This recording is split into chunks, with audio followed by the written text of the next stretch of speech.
pagi hari ini, sore-sore.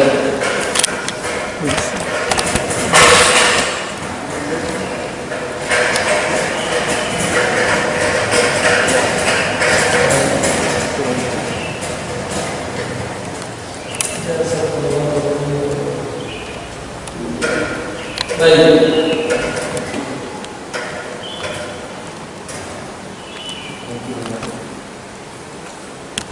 Tentunya Bapak-Bapak pernah mendengar permasalahan itu, perdebatan seputar nama-nama dan sifat Allah Subhanahu wa Ta'ala.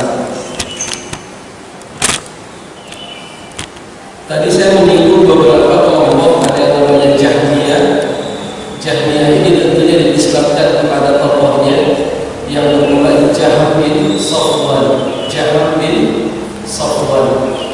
Karena tokohnya bernama Jahm bin Safwan, maka dinisbatkan kepada tokohnya yang bernama Jahm bin Safwan, muncullah istilah Jahmiyah. Jahmiyah berarti pengikut Jahm bin Safwan. Ada lagi pengikut Mu'tazilah. Kalau Mu'tazilah itu tokohnya ada yang namanya Wasil bin Atha. Wasil bin Atha. Ada juga Abu Ali al-Jubahi yang merupakan ayah angkat dari Syekh Abdul Hasan al-Ash'ari rahimahullahu ta'ala. Muncul kelompok yang namanya Mu'tazilah. Kenapa tidak dinisbatkan kepada pimpinan atau muassis itu pendiri kelompok Mu'tazilah? Kenapa tidak dinisbatkan kepada pendirinya? Karena memang Mu'tazilah ini sejak awal dia adalah pemikiran. Artinya dulu ada majelis Hasan al-Basri tabi'in, Masjid Al-Imam Hasan al-Basri. Dulu di situ beberapa orang yang memiliki pemikiran yang cenderung, kalau sekarang kita sebut liberal, selalu mendahulukan logika dibandingkan dalil. Oleh karenanya mereka bertanya kepada Imam Al-Hasan Al-Basri tentang pendapat beliau terkait dengan pelaku dosa besar. Itu tempatnya di surga atau di neraka? Itu pertanyaan yang pertama. Pertanyaan yang kedua, di dunia orang-orang yang melakukan dosa besar disebut muslim atau kafir? Maka Imam Hasan Al-Basri berkata, orang Islam yang melakukan dosa besar di dunia dia masih dianggap sebagai seorang muslim, muslim yang imannya lemah, yang muslim yang imannya lemah. Adapun di akhirat kelak, orang Islam yang melakukan dosa besar dan belum sempat bertobat, maka mereka tahta masyiatillah, diserahkan urusannya kepada Allah. Kalau Allah berkehendak, Allah memasukkan mereka ke dalam neraka, tapi mereka tidak kekal di dalamnya. Tetapi kalau Allah berkehendak, Allah masukkan mereka ke dalam surga. Awal pemikirannya dari situ. Lambat laun Mu'tazilah berkembang. Akhirnya mereka memiliki pemikiran dalam masalah iman, memiliki pemikiran dalam masalah asma wa sifat. Mereka pun memiliki pemikiran dalam masalah qadaran. Itu sejarah umumnya. Lalu setelah itu di kemudian hari muncullah sosok yang bernama Al-Imam Abdul Hasan al-Ash'ari. Beliau adalah anak angkat dari siapa? Abu Ali al-Jubahi. Abu Ali al-Jubahi Mu'tazilah. Maka selama 40 tahun Abdul Hasan al-Ash'ari adalah seorang Mu'tazili, seorang yang Mu'tazili. Apa itu Mu'tazili? Dulunya mengikuti pemikiran Mu'tazilah. Abu Hasan dulunya sebelum beliau kembali. Setelah itu beliau bertemu dengan seorang syekh yang bernama Muhammad bin Kullab. Muhammad bin Kullab. Itulah yang kita kenal dengan istilah Kullabiyah. Kullabiyah. Di fase ini Al-Imam Abu Hasan al-Ash'ari meyakini bahwasanya kita wajib menetapkan semua nama-nama Allah Subhanahu wa Ta'ala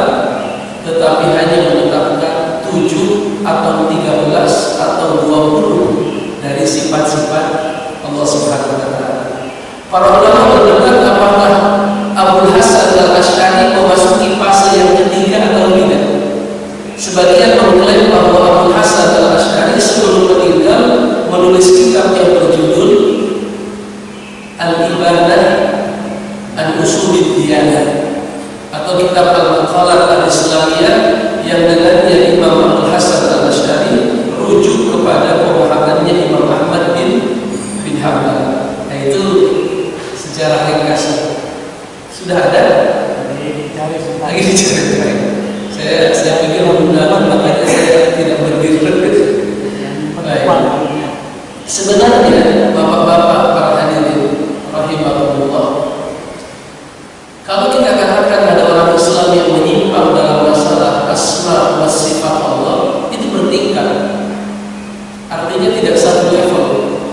Dari yang sangat ekstrim, contohnya siapa yang ekstrim? Jahmiyah sama sekali tidak mau menetapkan nama Allah dan sifatnya. Itu Jahmiyah.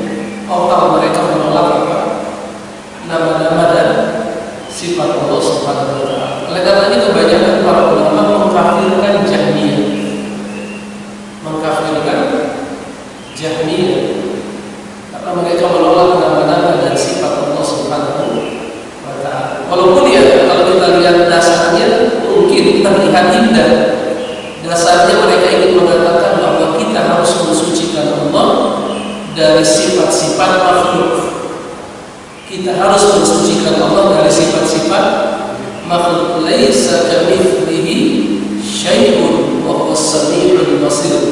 Tidak ada yang semisal dengan Allah Subhanahu wa taala dan Dia Maha Mendengar dan Maha Melihat. Akhirnya kata Jahmiyah, tidak boleh kita menetapkan nama, tidak boleh pula kita menetapkan sifat ekstrim. Di bawah Jahmiyah ada yang namanya Mu'tazilah. Kalau Mu'tazilah mengatakan kita harus menetapkan semua nama-nama Allah Subhanahu wa taala, tapi kita menolak sifat-sifat Allah Subhanahu wa taala. Berarti Mu'tazilah levelnya lebih rendah. Kalau Jahmiyah ekstrim, menolak nama, menolak sifat. Setelah Mu'tazilah muncul Asy'ariyah atau Maturidiyah. Kalau Asy'ariyah dan Maturidiyah, mereka menetapkan semua nama dan menetapkan sebagian sifat. Dan antara Asy'ariyah dan Maturidiyah, mereka terlibat perdebatan yang sengit dengan golongan yang menamakan dirinya Asy'ariyah, atau di zaman ini kita sering sebut Salafiyah, yang mana kedua-duanya mengaku orang yang paling ahli sunnah wal jamaah. Baik Asy'ariyah mereka katakan kamilah aswajah yang sebenar-benarnya. Begitupun Asy'ariyah atau Salafiyah mereka mengatakan kamilah aswajah yang sebenar-benarnya. Kenapa kok bisa terjadi seperti itu? Sebenarnya titiknya adalah di dalam memahami kaidah la mathila lahu la syai'a mithluhu.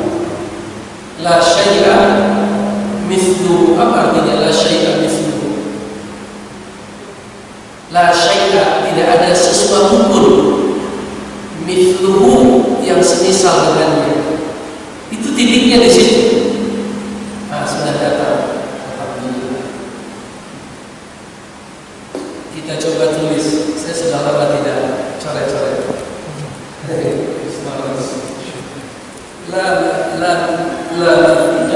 La syai'a mithluhu. La syai'a mithluhu. Jadi ada kaidah. Kami sendiri tidak ada isinya. Tidak ada isinya. Berarti kami sendiri la syai'a mithluhu.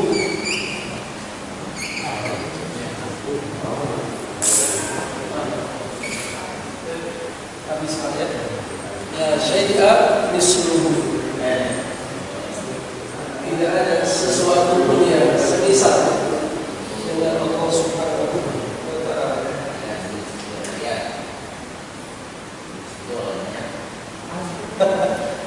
spidol yang banyak.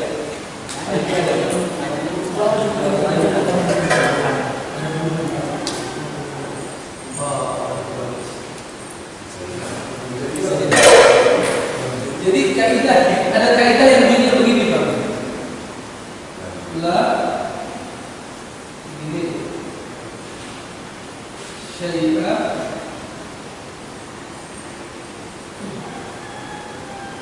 la syai'a mithluhu.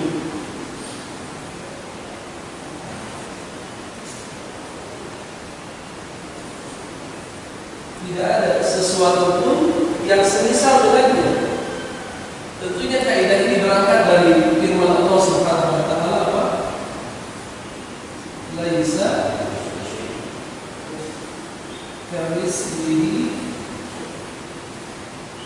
laisa apa? Kamitslihi syai'un.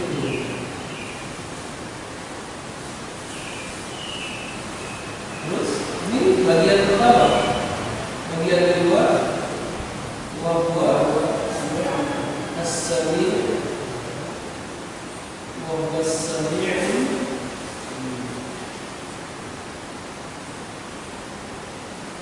wa huwa as-sami' apa basir? Basir. Wa huwa as-sami' basir. Wa huwa as-sami' basir.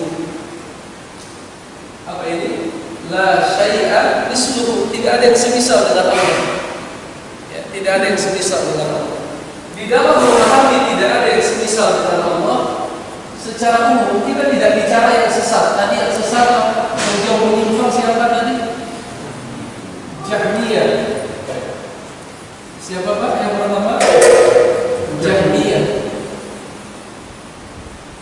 Jahmiyah. Jahmiyah. Nah, kalau Jahmiyah mereka apa? Yang pertama asma. Kalau kita buat di sini nanti semacam tamnya. Di sini kita katakan apa? Jahmiyah.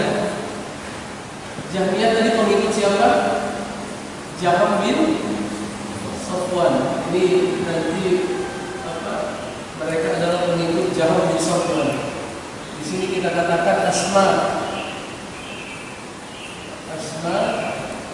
dan di sini kita katakan sifat. Nah, begini. Kalau Jahmiyah asma nggak pakai, sifat tidak. Begini ya. Ini Jahmiyah. Mereka adalah pengikutnya siapa? Tadi pengikutnya Jaham bin Ibnu Safwan. Di zamannya dia dihukum mati. Jaham bin Safwan. Ini kelompok yang pertama.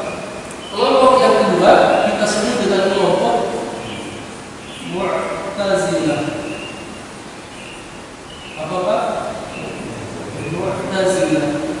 Nah, kalau Mu'tazilah mereka menetapkan nama, tetapi mereka tidak mau menetapkan sifat.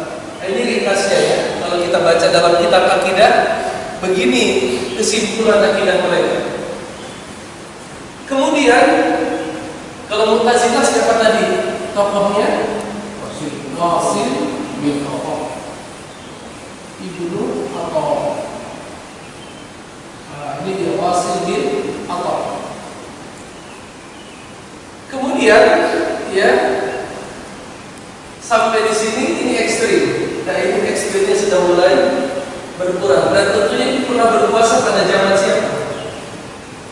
Pada zaman Al-Ma'mun ya, pada zaman Bani Abbasiyah, Mu'tazilah, di mana saat itu ada fitnah yang dikenal dengan fitnah khalqul Quran, bahwa setiap ulama harus mengatakan Al-Quran adalah makhluk. Itu zamannya beliau, zamannya Imam Ahmad bin, itu namanya pemikiran siapa? Mu'tazilah. Singkat cerita, maka seluruh muslimin selain dua pemikiran ini muncul pemikiran yang lain. Ya. Tetapi dua pemikiran yang terakhir ini adalah pemikiran yang paling banyak hari ini dipegang oleh umat Islam. Dua pemikiran terakhir adalah pemikiran yang paling banyak dipilih oleh umat Islam. Dan dua pemikiran yang terakhir ini yang sampai sekarang masih bertahan, titik perdebatan mereka adalah dalam memahami hal ini. La syai'a misluhu. Tidak ada sesuatu pun yang semisal dengan Allah Subhanahu wa taala. Ketika sebagian ulama mengatakan tidak ada yang semisal dengan Allah, maka muncul di kalangan mereka yang disebut dengan Asy'ariyah. Apa? Asy'ariyah. Atau bahasa kitanya kalau di Indonesia biasa disebut Asy'ariyah. Apa itu Asy'ariyah? Pengikut Abu Hasan Al-Asy'ari.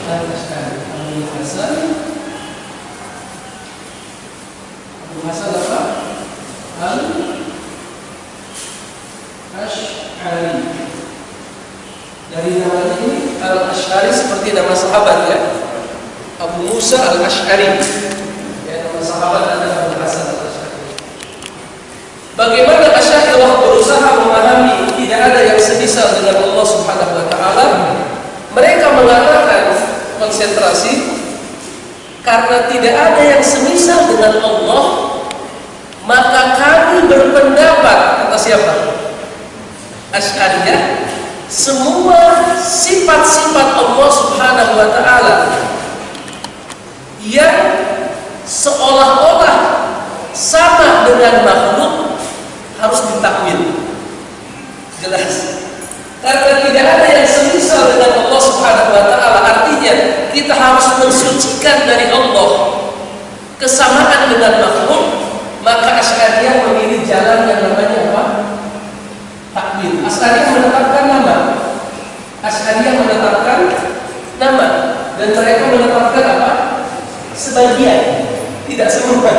Menetapkan semua nama, dan mereka menetapkan ba'di sifat. Kalau di kita biasa dikenal dengan sifat 20.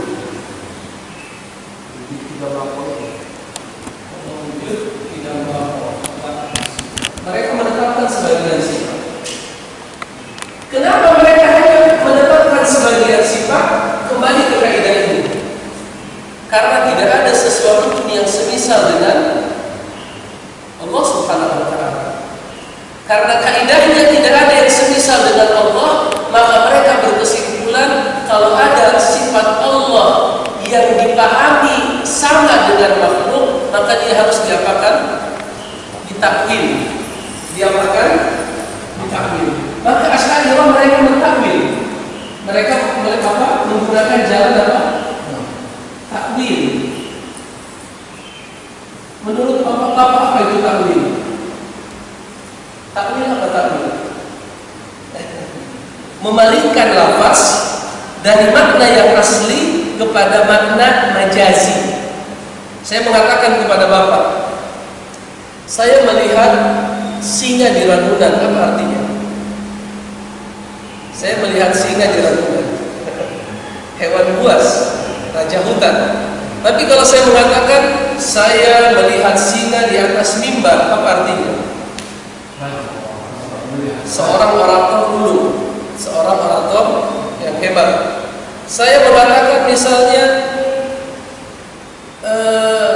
alhamdulillah pagi ini turun hujan. Apa artinya turun hujan? Ya hujan. Tapi kalau lagi kondisi sangat panas di dalam kantor, saya bilang yes, hari ini turun hujan. Gajian. Itu majas. Itu namanya apa? Majas.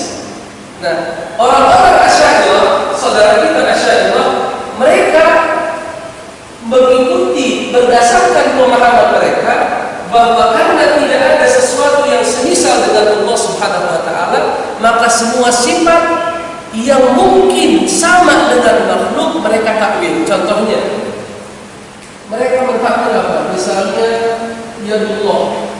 Apa artinya yadullah? Apa artinya yadullah? Tangan Allah. Diartikan apa? Al-Quwwah.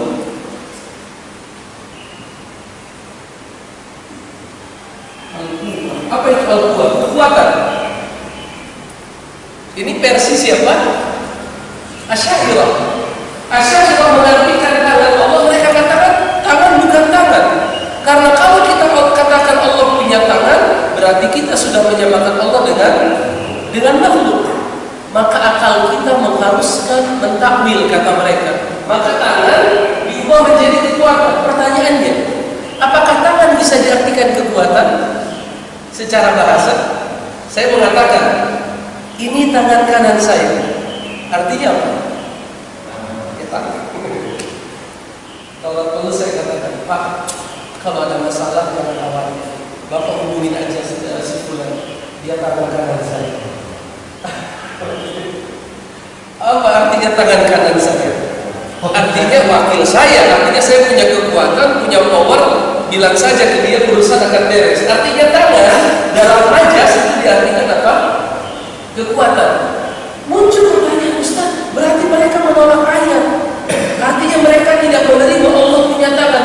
Bukan tidak menerima Allah punya tangan, tetapi mereka memahami dari ayat ini bahwa kita tidak boleh menetapkan sesuatu yang mungkin memiliki kesamaan dengan siapa? Akhirnya mereka takwil tangan menjadi tubuh. Atau contoh yang lain, misalnya apa? Nuzul, pernah dengar? Nuzul, apa itu nuzul? Apa nuzul? Turun. Hadisnya sahih. Inna rabbakum yanzilu ila samai dunya fi thuluthil akhir min al-lail. Sesungguhnya Rabb kalian turun ke langit dunia di sepertiga malam ya. Kalau menurut Asy'ariyah yang turun bukan Allah, tetapi yang turun adalah rahmat Allah.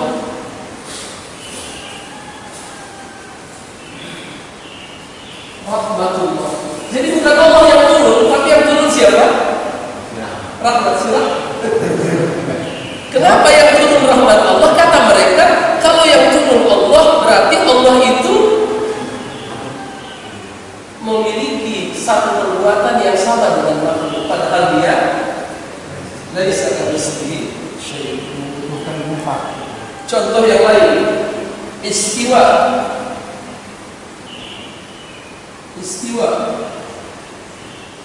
Apa artinya istiwa? Bersemayam. Kalau menurut Asy'ariyah artinya apa? Istaula. Apa artinya istaula? Istaula artinya menguasai.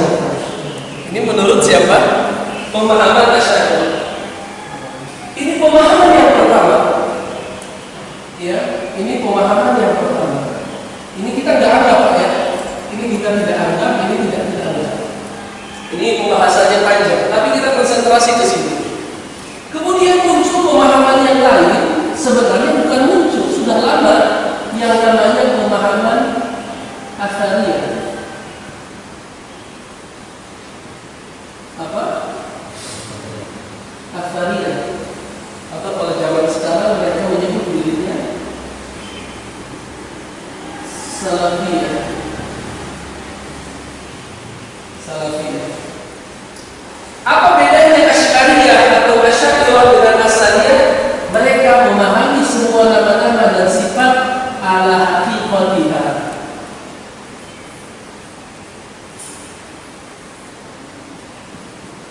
Apa Pak?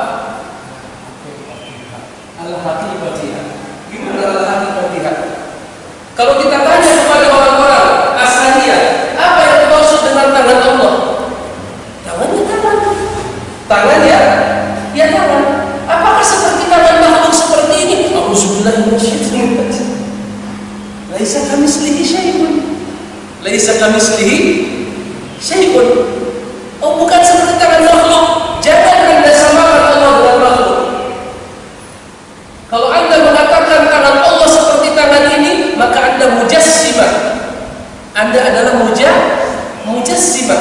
Kalau Anda mengatakan turunnya Allah seperti turunnya saya dari tangan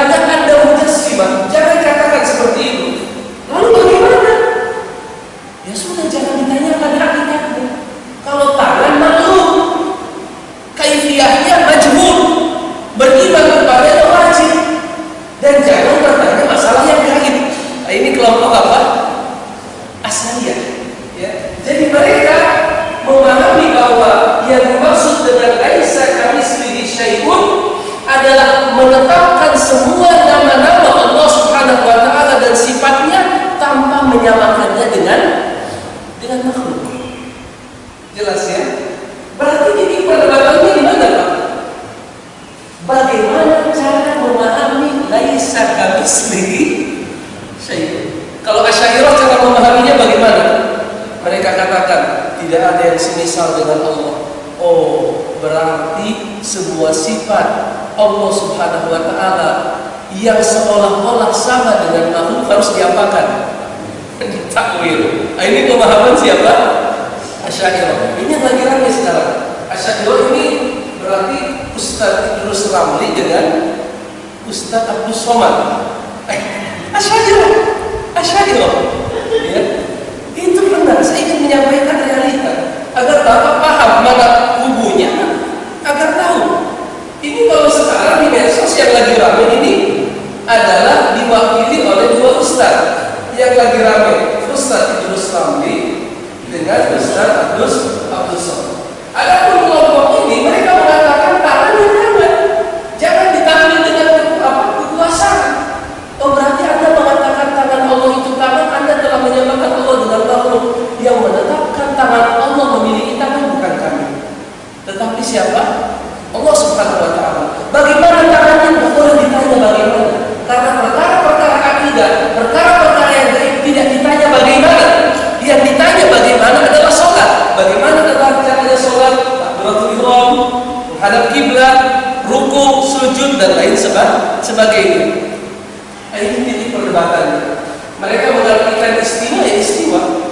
Artinya apa?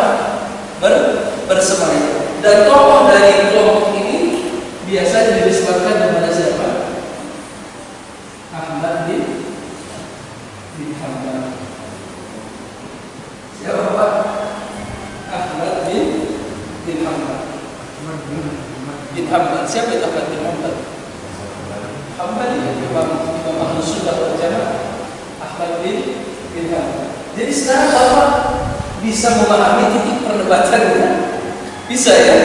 Jadi ketika mereka mengartikan tangan Allah kekuatan, ini berangkat dari penolakan atau pemahaman? Mereka memahami begitu Pak. Ya. Mereka memahami bahwa kata tangan ini adalah sesuatu yang sama dengan makhluk. Sedangkan Allah berkata tidak ada yang semisal dengan makhluk. Maka tangan berarti artinya bukan tangan menurut Asy'ariyah, tetapi artinya apa? Kekuatan. Turun. Kalau dikatakan turun, kalau Allah turun berarti Allah apa? Kalau kata Ustaz Idrus itu kalau Allah turun berarti Allah sepanjang waktu di langit dunia. Karena yang namanya malam tidak malam itu tidak ada putusnya, tidak ada freedom. Artinya lebih kepada apa ini? Logika. Padahal kan sebenarnya banyak hal yang nggak bisa kita logikakan. Ada 3 juta orang duduk di padang Arafah, semuanya berdoa dengan bahasa yang berbeda, dengan permintaan yang berbeda. Jelas.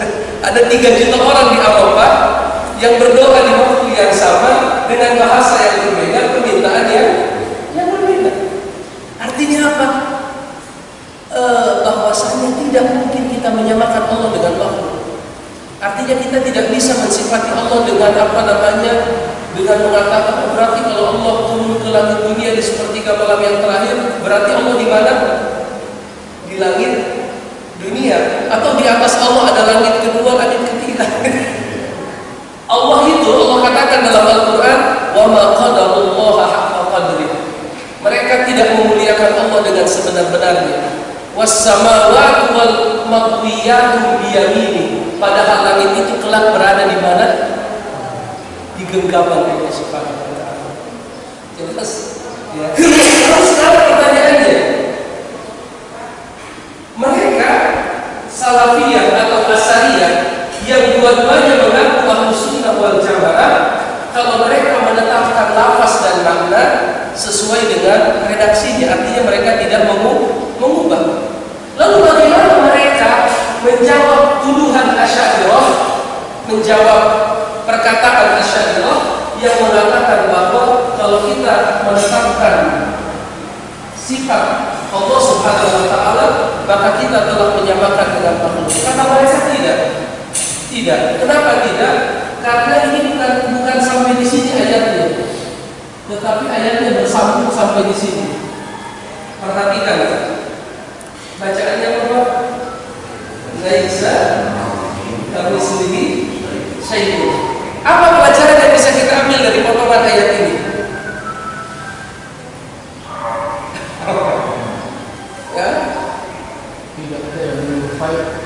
Artinya menafikan keserupaan bagi Allah dengan makhluk.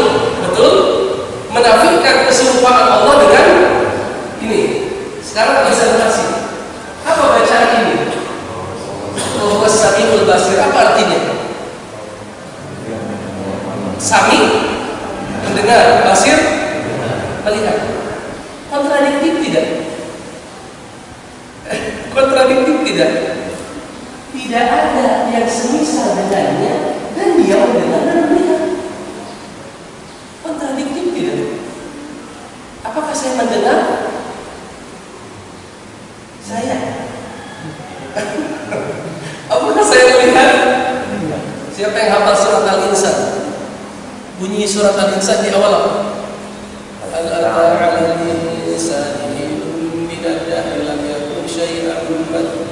Terus inna khalaqnal insana min nutfatin amsyajin nabtalihi faja'alnahu sami'an basira.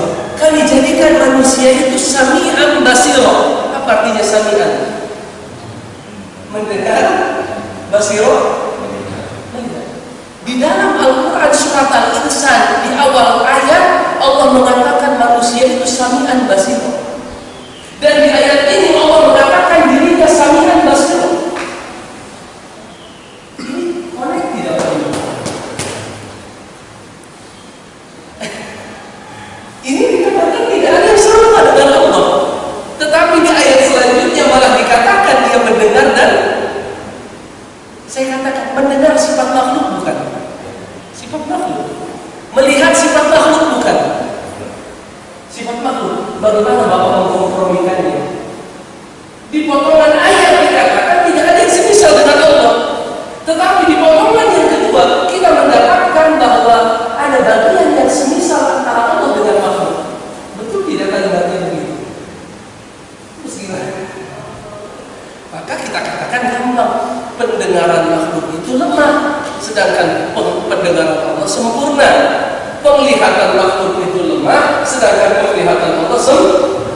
Oh berarti samanya cuma sama lapasnya? Iya. Oh maksudnya kesamaan lapas tidak harus adanya kesamaan hakikat. Ah cocok. Kesamaan lapas belum tentu hakikatnya sama. Artinya apa? Kita mengatakan Allah itu As-Sami dan Al-Basir kama yaliqu bi jalalihi, sesuai dengan kesempurnaan keagungan Allah Subhanahu wa taala. Adapun saya pun Sami Basir tetapi lemah. Jelas tidak Pak? Artinya mereka berkata bahwa kita harus menafikan Allah sama dengan makhluk tetapi tanpa menolak nama dan sifat. Apa? Kita harus menafikan bahwa Allah itu sama dengan makhluk tapi tanpa menafikan nama dan sifat. Dan mereka berkata kita menetapkan nama-nama dan sifat tanpa menyamakannya dengan. Jadi ini jadi kaidah. Ya, kaidahnya apa? Kita menafikan tanpa menolak. Kita menetapkan tanpa menafikan tanpa menolak. Menafikan tanpa menolak dan menetapkan tanpa menyamakan. Gimana Pak? Jelas? Kita menolak Allah itu sama, kita menafikan Allah itu sama dengan makhluk tanpa menolak sifat-sifatnya, dan kita menetapkan sifat-sifatnya tanpa menyamakannya dengan makhluk. Kalau ini apa mereka? Menolak nama, menolak sifat. Kalau yang ini menetapkan nama dan menetapkan menolak sifat. Kalau Asy'ariyah menetapkan nama dan sebagian, ada berapa sifat yang ditetapkan Asy'ariyah? Kita tulis ya. Wujud. Apa yang wujud apa? Ada. Saya ada tidak? Saya ada tidak? Saya kelihatan. Saya ada tidak? Berarti saya sama dengan Allah. Hah? Sama atau beda? Beda lah. Beda. Tapi kenapa saya wujud? Allah wujud. Wujud Allah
Apa itu mukhalafah lil hawadits?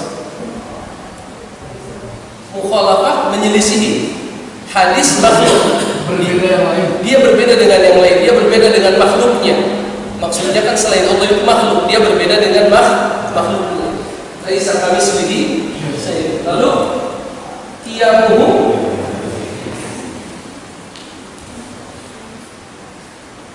apa itu qiyamuhu min nafsihi? Berdiri sendiri. Berdiri sendiri, bahasa Al-Qur'annya apa? Al-Qayyum. Al-Qayyum.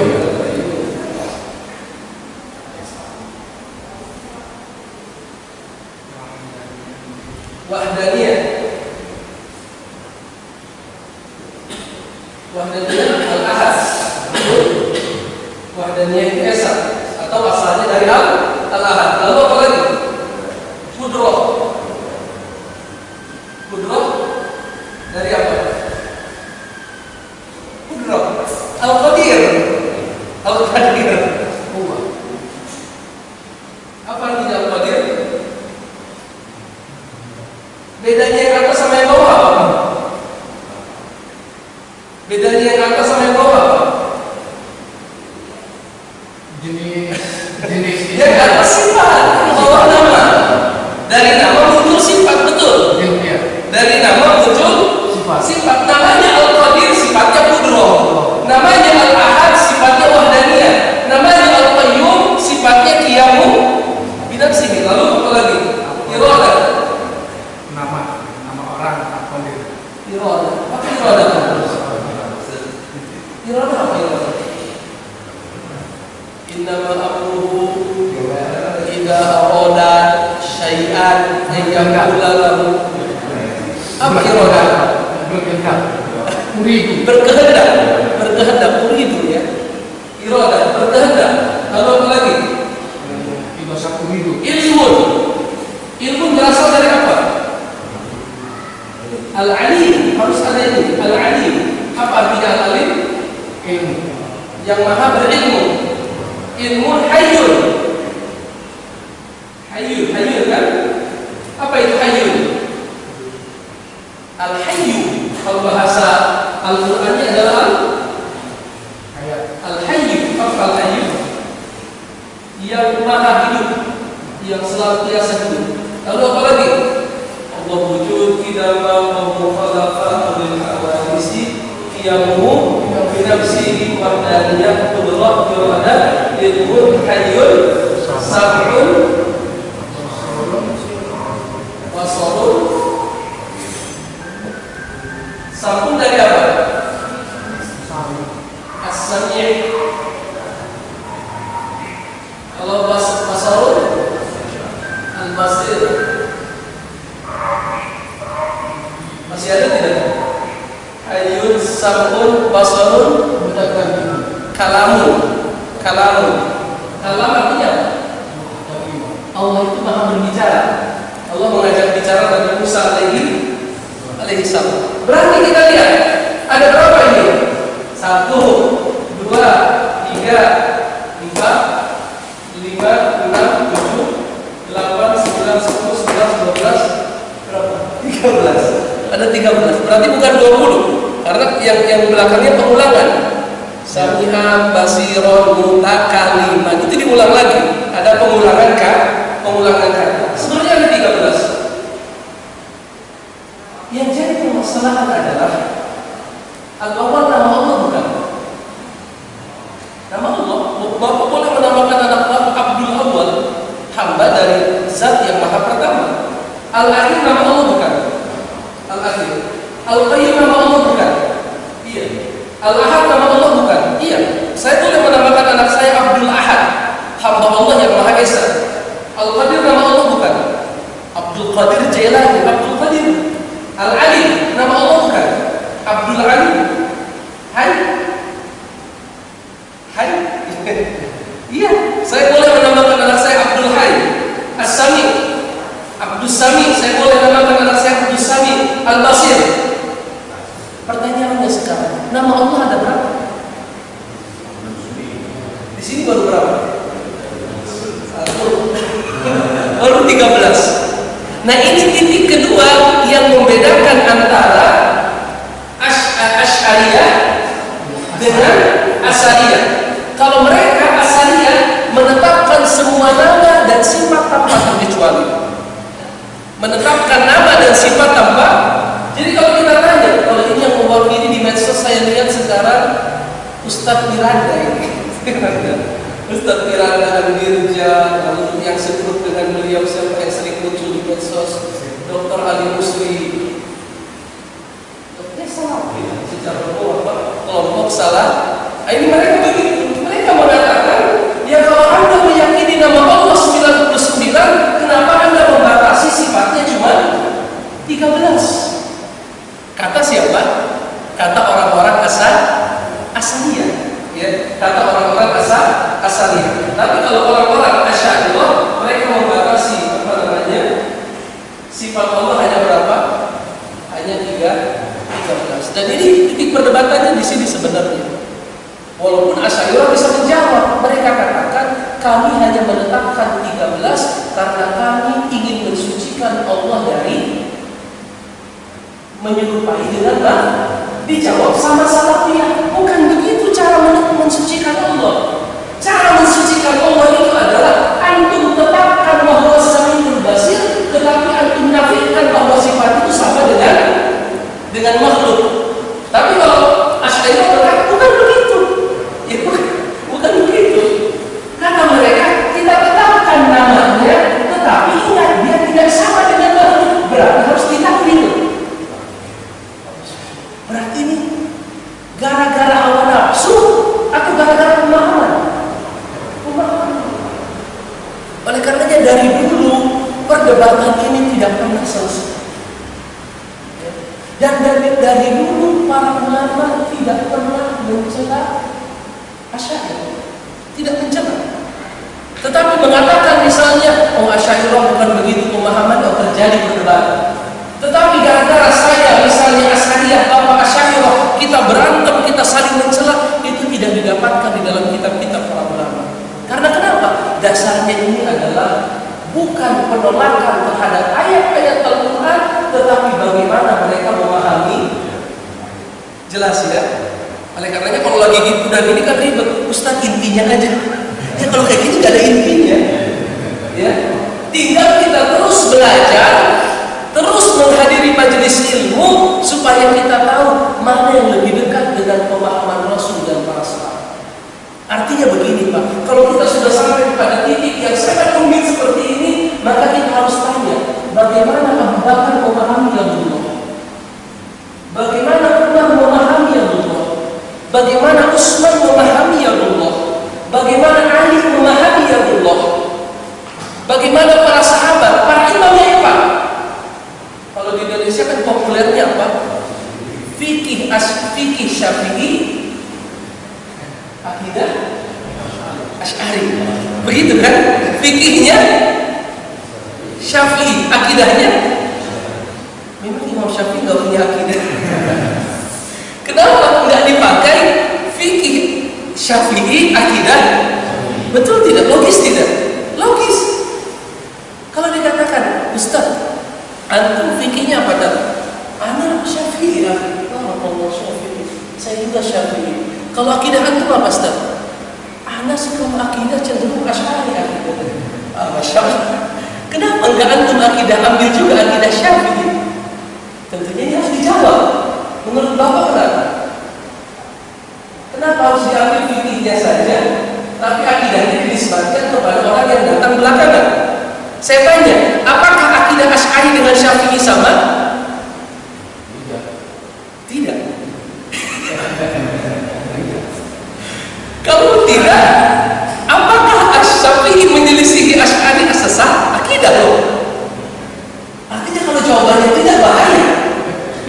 Masih penting Bapak bilang iya. Karena kalau Bapak bilang iya, maka saya akan bertanya kenapa nggak dinamakan saja akidah Syafi'i? Kalau memang sama. Tetapi kalau berbeda,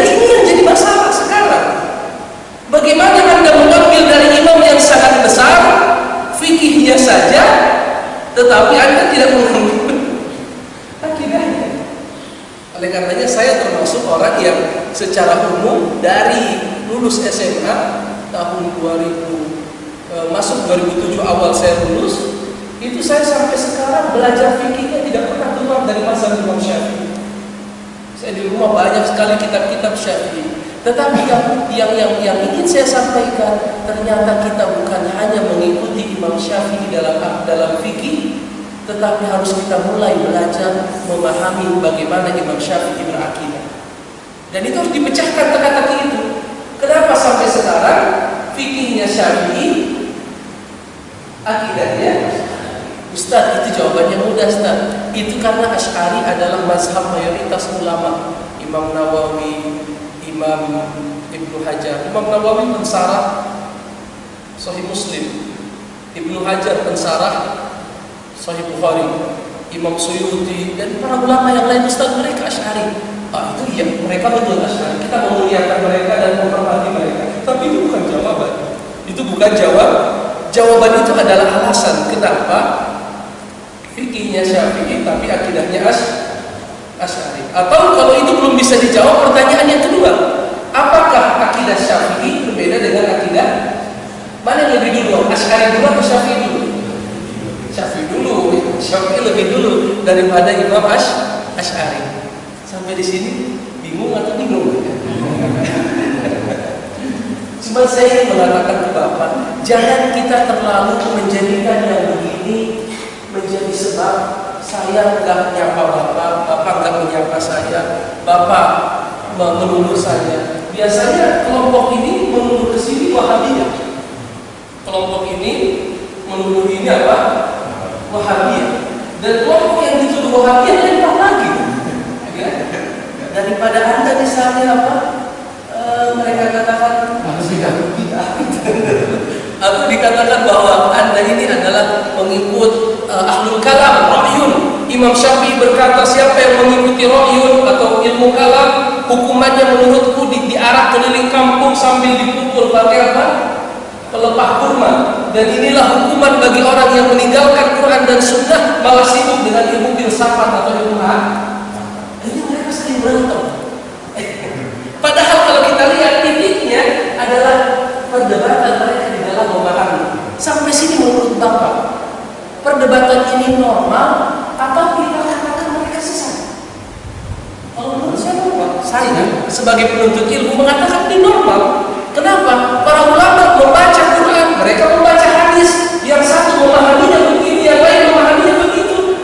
Walaupun pada akhirnya saya harus memilih, kan begitu.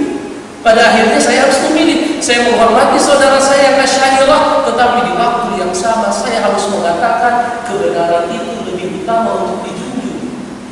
Ya, walaupun tanpa saya merendahkan siapapun. Ya, oleh karenanya kalau ditanya, apakah Asy'ariyah mengaku Ahlus Sunnah? Iya, mereka mengatakan kami yang paling Ahlus Sunnah. Tapi kalau kita tanya mereka, siapa Ahlus Sunnah? Iya, itu jelek atau normal? Kalau saya Ahlus Sunnah jelek atau bagus? Bagus, Pak. Karena Ahlus Sunnah itu ibarat kata orang Arab Laila. Tahu Laila? Laila itu gadis cantik. Dan yang namanya gadis yang cantik, banyak orang yang apa, Pak? Yang mengaku. Tetapi sebenarnya tidak penting berapa banyak yang mengaku. Yang lebih penting itu adalah siapa yang diakui oleh artinya silahkan saja siapapun boleh mengatakan dirinya Ahlus Sunnah wal Jamaah. Saya sudah memberikan gambaran kepada Bapak titik perdebatannya bagaimana, tinggal kita terus belajar. Ini belum selesai, Pak. Ini masih panjang penjelasannya, tetapi mudah-mudahan apa yang Bapak lihat akhir-akhir ini perdebatan antara grup Ustaz Idrus Ramli, grup Asy'ariyah dengan grup Ustaz Firanda, Ustaz yang lain-lainnya, itu adalah titiknya di sini. Oleh karenanya hal-hal yang ilmiah begini jangan dibawa ke jalan. Jangan dibawa kemana? Ke jalan. Nanti kalau dibawa ke jalan ujungnya apa, Pak? Tawuran. Gak akan beres. Yang begini diserahkan kepada orang-orang yang alim. Artinya saya menjelaskan begini agar kita mohon maaf bahasanya, tahu diri kapasitas kita. Ya. Artinya jangan tergesa-gesa memvonis, jangan tergesa-gesa apalagi namanya mengatakan ada sesat dan lain sebagainya, tetapi berusahalah untuk terus menuntut ilmu. Kalau Bapak bertanya ke saya, Ustaz, kalau antum yang mana? Kalau saya jujur saja, lebih serem metode yang ini. Tidak saya sembunyikan dari Bapak, saya lebih serem metode yang ini. Artinya kalau ditanya, Ustaz, menurut antum apa itu istiwa? Istiwa. Bahasa Indonesia-nya apa, Ustaz? Bahasa Indonesia-nya belum jelas. Karena ada yang bilang bersemayam, ada yang bilang di atas, macam-macam. Oh gitu. Tapi istiwa bahasa Arabnya jelas enggak, Ustaz? Jelas. Istiwa itu kalau kita lihat penafsiran para sahabat, artinya ala, di atas, irtafa'a, tinggi dan lain sebagainya. Ustaz jangan sembarangan bilang, sahabat-sahabat lihat aja dalam tafsir itu. Itu kasih perkataan Ibnu Abbas, Ibnu Mas'ud dan lain sebagainya. Silakan dibaca. Ya. Berarti aku cenderung ke sini ya. Saya cenderung mengatakan bahwa perkara yang gaib jangan terlalu diperdebatkan oleh apa? Bahkan mohon maaf di kalangan Asy'ariyah seperti di Indonesia itu terpecah lagi menjadi dua. Ada yang mentakwil, ada yang tidak mentakwil. Pernah dengar Gus Bahan? Gus Bahan itu beliau nggak mentakwil. Gus Bahan nggak mentakwil. Tapi kalau Pak Idrus mentakwil. Itu dalam sejarah juga gitu. Ada Asy'ariyah yang sifatnya takwil, ada Asy'ariyah zaman dulu kebanyakan tafwid. Pernah dengar nggak tafwid? Kalau tafwid itu misalnya Ar-Rahmanu 'alal 'arsy istawa, Allahu a'lam bi muradihi. Allahu a'lam. Jadi mereka tidak mengubah lafaznya, tapi apa? Langsung diserahkan kepada siapa? Allahu a'lam bi muradihi. Artinya mereka tidak masuk ke situ. Allahu a'lam bi muradihi. Allah yang lebih tahu apa maksud. Jelas? Dan ini nggak akan jelas karena kita belajar beberapa semester dulu di kampus tiba-tiba mau disampaikan dalam 40 menit. Tentunya ini satu hal yang mustahil. Tetapi yang mudah-mudahan ini bisa memberikan apa? Memberikan kerangka di kepala kita bahwa kenapa terjadi perdebatan hari ini di medsos begitu ramai, saling menyerang, saling membalas dan lain sebagainya. Sebenarnya titiknya di sini. Kalau Asy'ariyah mengatakan laisa kamitslihi syai'un, tidak ada yang semisal dengan Allah, berarti semua sifatnya ditakwil. Ditakwil. Tetapi kalau Asy'ariyah kata laisa kamitslihi syai'un, betul. Kita harus merapikan adanya sesuatu yang sama dengan Allah, tapi tanpa harus menafikan. Karena setelah ayat ini muncul ayat yang lain, yaitu wa huwas samiul basir. Asy'ariyah bisa menetapkan 13 sifat ini untuk Allah. Padahal banyak dari 13 sifat ini yang dimiliki oleh manusia. Misalnya apa? Sami. Manusia punya tidak? Punya. Basir, manusia punya tidak?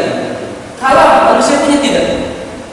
Punya. Kalau kita tanya, wahai Asy'ariyah, engkau telah menetapkan sifat Allah yang sama dengan makhluk, basir, sami, kalam. Kata mereka tidak. Kata yang kami tetapkan itu sesuai dengan keagungan dan kemuliaan. Maka Asy'ariyah berkata, begitu juga kami menetapkan 99 sifat sesuai dengan apa? Kemuliaan dan keagungan Allah Subhanahu wa ta'ala. Masya Allah, saya aja bingung. Jelas? Insya Allah nanti ini cuma karena kita sudah lama gak ketemu. Saya tadi berusaha gimana caranya supaya semangat menuntut ilmunya kembali bangkit lagi agar kita terus belajar. Yang saya sampaikan belum tentu benar. Jangan-jangan pagi ini Bapak saya apain? Saya bohong. Tapi coba belajar lagi, cari lagi. Ini yang sebenarnya terjadi di kalangan para ulama. Mudah-mudahan Allah Subhanahu wa taala senantiasa menunjukkan kita di jalan yang lurus ya. Dan mudah-mudahan kita termasuk orang-orang yang istiqomah dalam menuntut. Jadi perdebatannya Asy'ariyah menolak atau memahaminya beda. Memahaminya, jangan dibilang Asy'ariyah menolak. Mereka tidak pernah menolak, tetapi mereka memahami berdasarkan kaidah apa? Laisa kamitslihi syai'un, sehingga mereka mentakwil. Dan sebagian dari Asy'ariyah seperti tadi saya bilang, siapa namanya di Indonesia? Musbah. Itu tidak mentakwil, tapi ya tetapkan saja sebagaimana lafaznya. Berarti Musbah cenderung kepada dalam hal ini cenderung kepada pemahaman siapa? Ahmad bin Hambali. Terakhir, Imam Malik pernah ditanya tentang istiwa. Siapa yang tahu jawaban beliau apa? Apa jawaban Imam Malik? Pak Subhan pernah dengar? Imam Malik ditanya masalah istiwa, maka Imam Malik berkata, al-istiwa ma'lumun. Istiwa itu sudah dimaklumi artinya dalam bahasa Arab. Wal kaifu majhulun. Adapun kaifiyah bagaimana Allah beristiwa majhulun, tidak ada yang tahu. Wal imanu bihi wajibun. Beriman kepadanya wajib karena itu ayat Al-Qur'an 7 kali berulang-ulang dalam Al-Qur'an. Wasu'alu anhu bid'ah. Dan bertanya tentang bagaimana hakikat istiwa itu adalah bid'ah. Karena masalah-masalah gaib tidak ditanya. Bagaimana tidak ditanya. Tetapi kalau masalah gaib itu untuk diapakan? Untuk sekedar diketahui, untuk kemudian diketahui, kemudian Allah Akbar. Sebelum ditutup ada pertanyaan? Yang nanti jangan jawab. Nanti kita bingung. Saya belum menjelaskan logika yang ini. Nanti bisa ngumpul gitu. Baik, saya rasa cukup sebagai pembuka pengajian kita di pagi hari ini. Mudah-mudahan Allah memberikan kita keikhlasan dan ilmu yang